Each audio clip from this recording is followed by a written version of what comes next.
என்ன வெளியடி அத்தா உன் கோயிலுக்கு பூஜை பண்ண நானு ரெடி கொஞ்ச நதி தேடித்தானே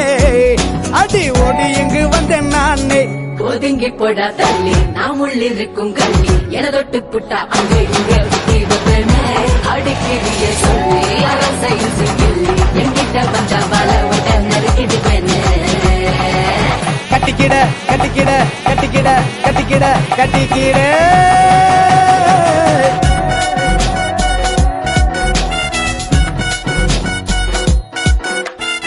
கட்டிக்கடி முன்னே நம்ம ஒத்திக்கைய பார்க்கணுண்டி கத்துக்கடி மாமங்கிட்ட அத்தனைய அத்துப்படி விட மாட்டேன் பொண்ணே நானே ஒன்ன பிச்சு